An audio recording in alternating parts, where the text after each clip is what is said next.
एक ऐसा देश जो आधा यूरोप में है और आधा एशिया में है। जी हाँ, इस देश की बॉर्डर 8 देशों से मिलती है। और क्या आपको पता है, इस देश में 99% लोग एक ही धर्म को मानने वाले हैं। फिर भी ये देश धर्मनिरपेक्ष यानी कि सेक्युलर है। तो चलिए फिर चलते हैं खूबसूरत देश टर्की के सफर पर। उससे पहले वीडियो को लाइक जरूर कर लें। टर्की कहते हैं कि यहाँ की वादियों में ही रोमांस है, एक सुकून है। तभी तो कॉलेज जाते जाते लगभग हर एक इंसान रिलेशनशिप में आ जाता है। तुर्की की लड़कियां बहुत अट्रैक्टिव होती हैं। एक तो ये लंबी होती हैं, ऊपर से बहुत ही फिट और स्टाइलिश भी होती हैं। तभी कहा जाता है कि तुर्की की गर्लफ्रेंड होना हर लड़के की एक ख्वाहिश होती है। लेकिन आप ट्राई करके मत आना, नहीं तो कई बार मामला गलत भी हो जाता है। क्योंकि तुर्की की कुल जनसंख्या में 99% लोग मुसलमान हैं, यानी कि वो इस्लाम धर्म को मानते हैं। लेकिन 99% मुस्लिम होने के बावजूद भी ये देश हमारे देश की तरह ही धर्म निरपेक्ष यानी कि सेक्युलर है।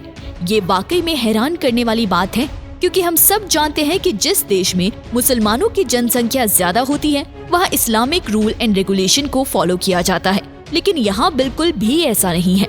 दोस्तों, जैसा कि हमने आपको पहले ही बता दिया कि तुर्की देश की बॉर्डर 8 अलग अलग देशों से घिरी हुई है।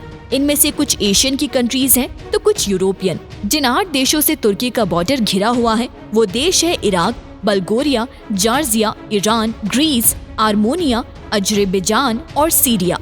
वैसे टर्की की राजधानी शहर है अंकारा, जबकि इस्तांबुल यहाँ का सबसे बड़ा और फेमस शहर है।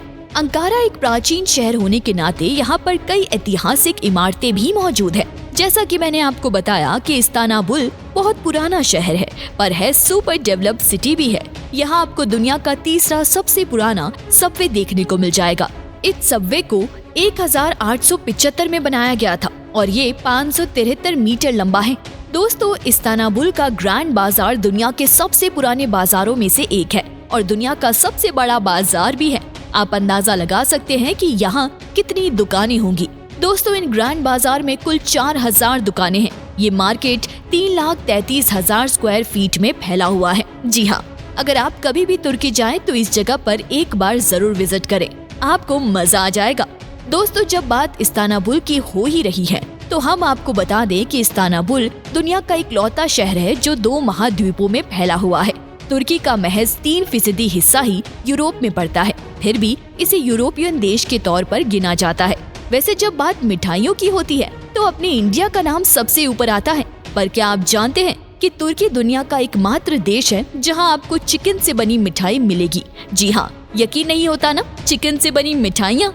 अब इस बात को सुन के आप हैरान रह जाओगे कि तुर्की दुनिया का एकमात्र देश है जहां बच्चे पैदा होने के बाद उन्हें नमक से लपेटा जाता है। जी हाँ, ऐसा इसलिए किया जाता है क्योंकि वहाँ के लोगों का मानना है कि बच्चे के पैदा होते ही नमक से लपेटने पर उसके ऊपर से सारी बुरी नजर हट जाती है ना कमाल की बात। दोस्तों, आपको हमने ये तो बता दिया कि तुर्की में 99% लोग इस्लाम धर्म को मानने वाले हैं। लेकिन अब ये भी जान लीजिए कि इस देश में लगभग 85,000 मस्जिद है, जिसे दुनिया के सबसे ज्यादा मस्जिदों वाली देश की सूची में गिना जाता है। तुर्की का इतिहास बहुत ही शानदार है। यहाँ एक से बढ़कर एक शहर है, तभी तो सैलानियों के लिए ये एक ड्रीम डेस्टिनेशन माना जाता है। क्या आप जानते हैं तुर्की दुनिया का 6ठा सबसे बड़ा पर्यटन स्थल है।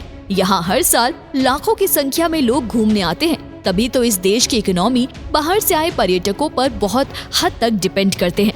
दोस्तों, जिस देश में लाखों लोग घूमने के लिए आते हैं उस देश के लोग रोजगार के मामले में भी बेहतर तो होंगे ही। लेकिन आपको जानकर हैरानी होगी कि इस देश में सबसे ज्यादा लोग ट्रैवलर गाइड का काम करते हैं। जी हाँ, ये यहाँ का हॉट फेवरेट प्रोफेशन है। दोस्तों, आपको बता दूं कि अखरोट के उत्पादन के मामले में तुर्की दुनिया का सबसे बड़ा देश है। यहाँ से दुनिया की डिमांड का 80% अखरोट एक्सपोर्ट किया जाता है। तुर्की की इकोनॉमिकल कैपिटल सिटी इस्तांबुल में बनी रेलवे सुरंग लंदन रेलवे के बाद दुनिया में दूसरी सबसे पुरानी है। इस सुरंग में 1975 में काम करना शुरू कर दिया था। तभी तो कहा जाता है कि लाइफ में एक बार इस्तांबुल शहर जरूर जाना चाहिए।